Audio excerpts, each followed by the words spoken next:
They sent someone who mirrored you so perfectly that for a while, you forgot to question it. Every thought, every rhythm, every silence felt aligned. You mistook reflection for recognition. They wanted that. They wanted you to feel seen so deeply that you'd lower every defense. They didn't send your twin flame to love you. They sent them to dismantle you. To learn your mind, to study your weaknesses, to find the keys to your peace. And for a while, it worked. You trusted. You shared. You revealed the blueprints of your heart. But what they underestimated was that when two powerful energies collide, the weaker one doesn't consume the stronger. It's exposed by it. They thought your mirror would destroy you. Instead, it revealed how indestructible you are when faced with your own reflection. At first, you blamed yourself for falling.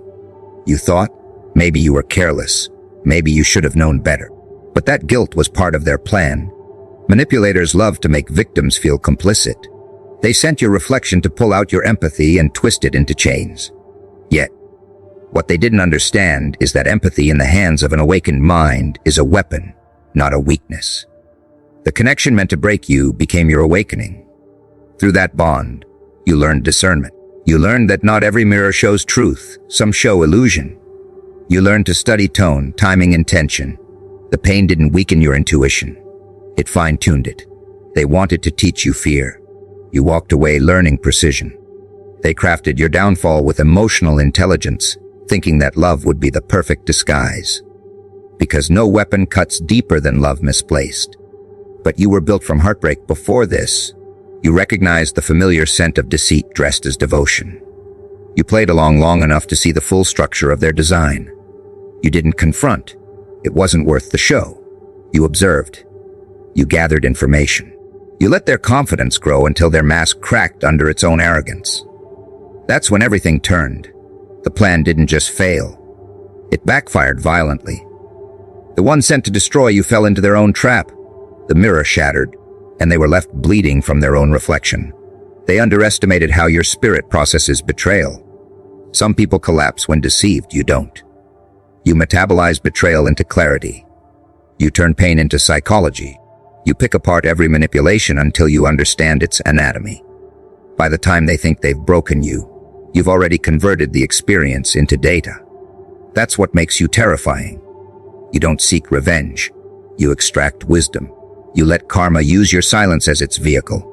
While they're explaining lies to everyone else, you're rebuilding yourself into something sharper, colder, more aware. That's why it backfired. They expected emotion. You gave calculation. They thought they sent an equal, someone who could compete with your energy. But equality doesn't mean alignment. You were depth. They were performance. You were truth. They were imitation. The two could never coexist for long. Authentic energy exposes counterfeit faster than confrontation ever could. Your connection was never balanced. It was a transaction. They entered to consume, not to connect. But you didn't resist them. You observed their hunger until they starved themselves. That's the difference between you and them. You don't need to fight enemies pretending to be lovers. You just let them reveal their real reflection, under the weight of their own deceit. Psychologically, what they did was textbook. Find the empath, mirror the empath, earn their trust. Then drain them under the illusion of intimacy. But what they forgot is that true empaths evolve into detectors. You saw the pattern once it began repeating. The subtle guilt trips, the shifts in tone, the inconsistency between their words and their energy. Every red flag became confirmation, every manipulation became proof. You stopped feeding their control. You pulled your attention away, and in doing so, you starved their strategy. That's when they broke down. Because control only works if you keep participating. When you stopped responding, their whole plan collapsed like a castle built on fog. You found power in detachment. They mistook that for indifference. But detachment was your strategy. You didn't run from emotion. You mastered it. You turned your feelings into focus. You didn't suppress your love. You redefined it. You learned that love is not loyalty to pain. It's protection of peace. They expected you to fight for the connection they poisoned.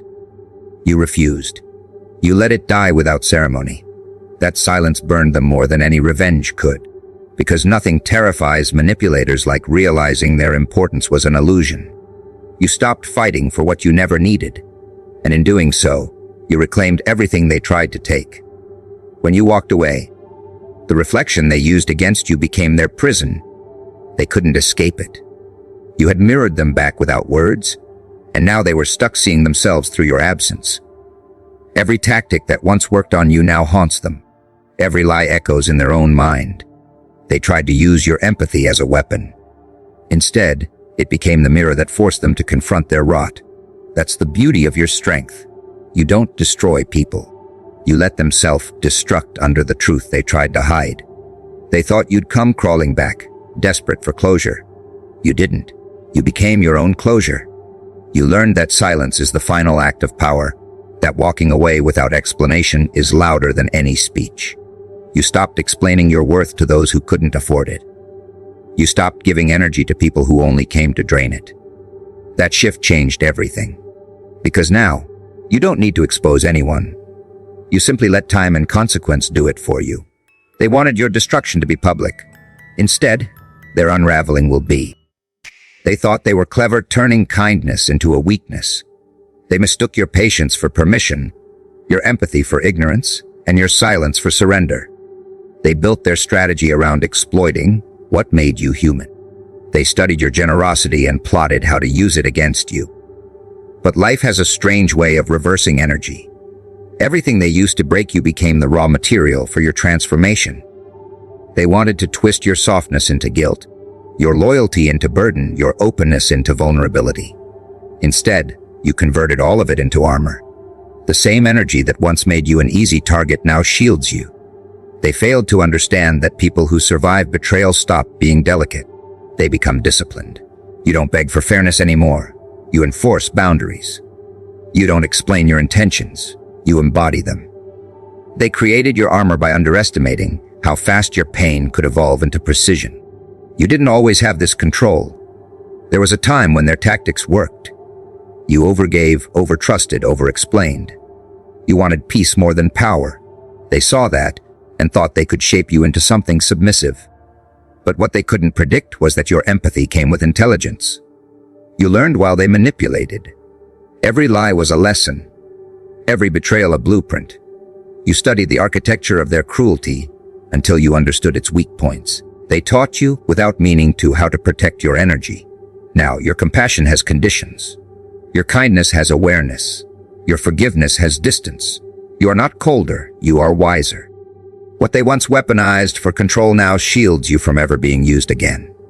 You turned your emotional intelligence into armor so refined that no manipulator can enter without bleeding.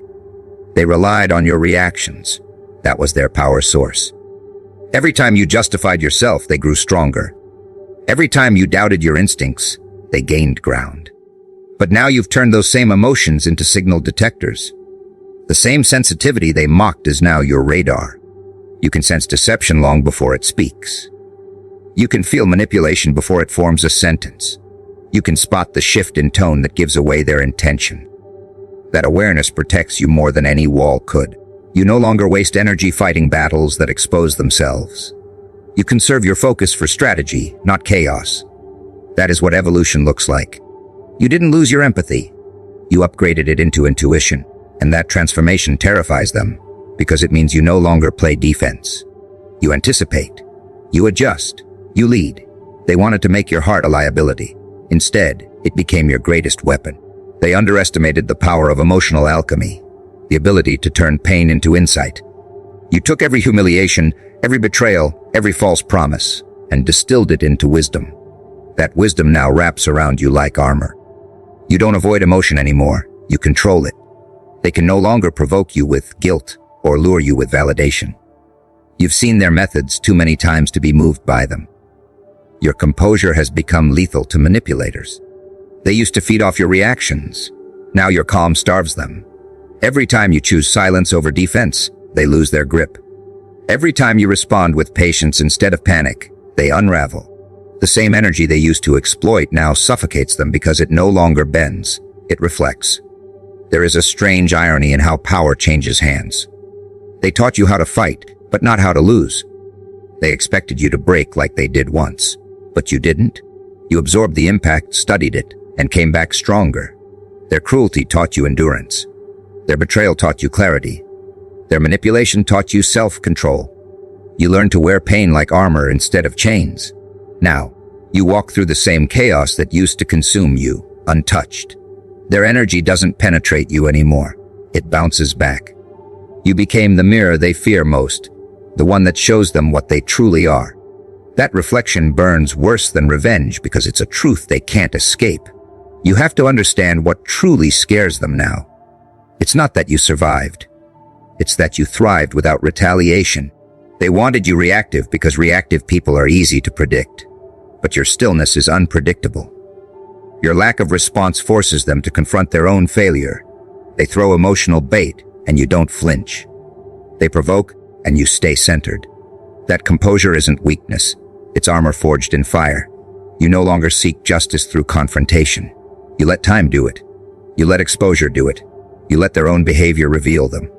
You are protected not by revenge, but by evolution. The armor you wear isn't metal, it's mastery. And mastery is always silent until it moves. They talk about you differently now. There's hesitation in their tone when they mention your name. They tell stories about how you changed, but deep down, they know they're responsible for it. They turned a kind soul into something strategic. They made you study survival until it became second nature. The armor you wear isn't bitterness, it's boundary. It doesn't keep love out, it keeps poison away. You don't push people away because of fear. You filter them because of awareness. You no longer see the world through trust or suspicion. You see it through pattern recognition. And when you see the pattern, you decide whether to engage or withdraw. That is real control, the ability to choose when to connect and when to disappear. Psychology calls it post-traumatic growth, but in truth, it's rebirth. The energy they used to drain you is now recycled into resilience. Every attempt to weaken you increased your tolerance for pressure. Every betrayal recalibrated your standards. Every manipulation made you more immune to guilt and gaslighting. They created the exact conditions that forged your dominance. You no longer seek peace from others because you've built it internally. They may still try to provoke you, but it's useless.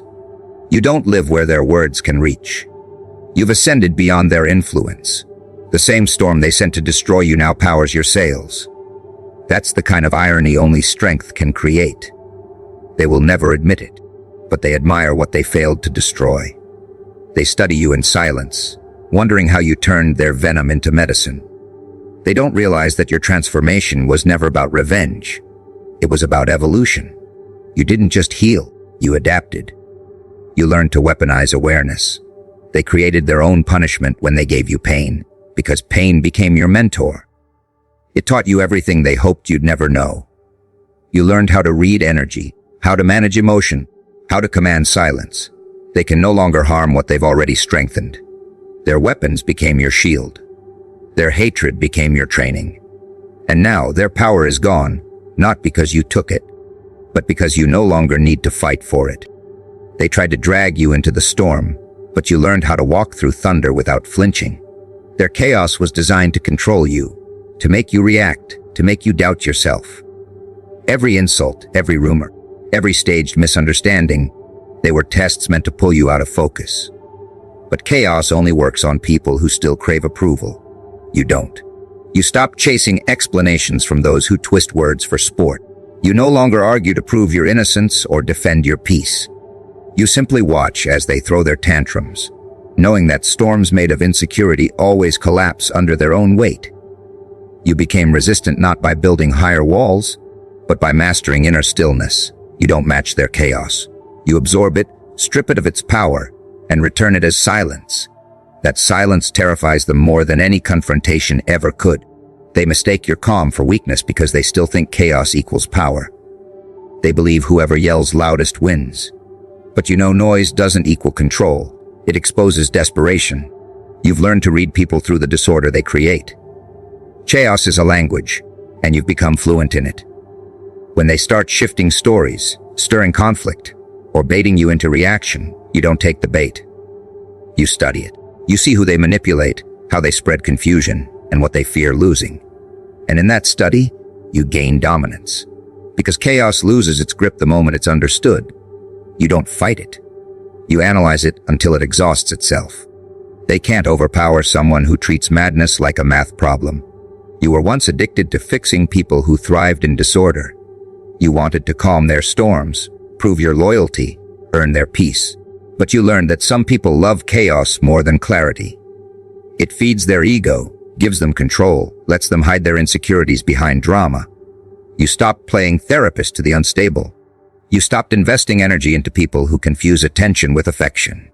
Now, when chaos enters, you don't rush to calm it. You step aside and let it burn itself out. You became resistant by realizing that peace doesn't come from managing others. It comes from mastering yourself.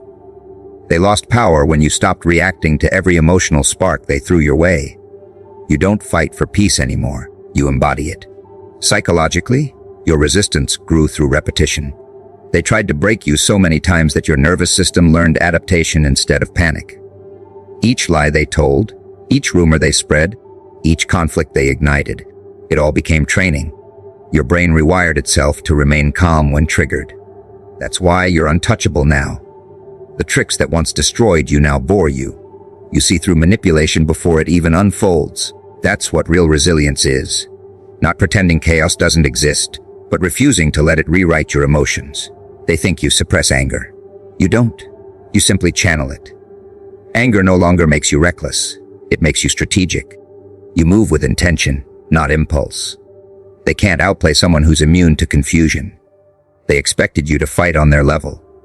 They wanted you tangled in arguments, defending yourself in circles, burning energy trying to fix narratives that never mattered. But you learned the secret. Chaos needs an audience. The moment you stopped participating, their show lost purpose.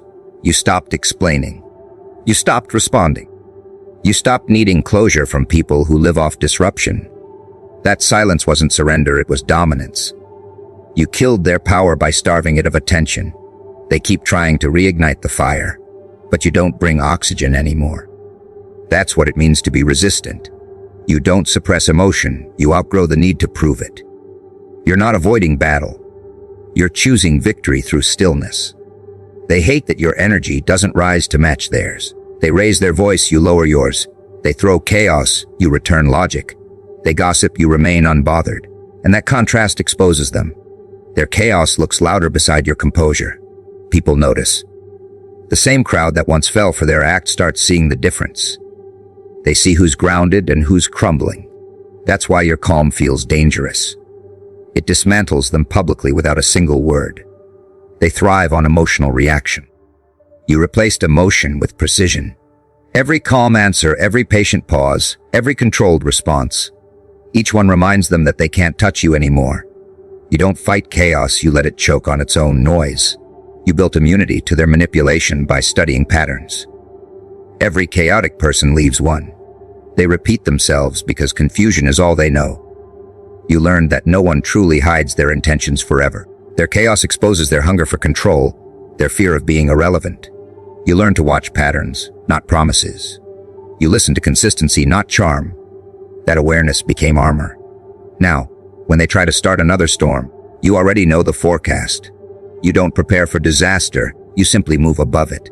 They can only attack what reacts. You became untouchable because you stopped being reactive. Their chaos can't penetrate you. It just circles and fades. Being resistant to chaos doesn't mean you've become emotionless. It means you've reclaimed choice. You choose where to invest your focus. You choose what deserves a reaction. You choose when to walk away. That's real freedom, the power to decide what disturbs you. They lost access to that power long ago, which is why they chase yours. You carry peace they cannot comprehend. It's not silence out of fear. It's silence out of understanding. You learn that chaos always burns itself out faster than truth does. You don't fight noise with noise. You let time be your ally. They will destroy themselves trying to provoke what you've already mastered. They still test your limits, hoping you'll snap. But you don't give them the satisfaction. You've turned their chaos into background noise, irrelevant to your purpose. You no longer measure yourself by how they treat you. You measure yourself by how unbothered you remain in their storms. That calm isn't fake. It's earned. It came from years of chaos training you for composure. Now you lead with stability, and stability is terrifying to people addicted to drama. They crave reaction, not reason. You give them none, and that absence drives them mad. The chaos they weaponized now eats them alive while you watch from peace.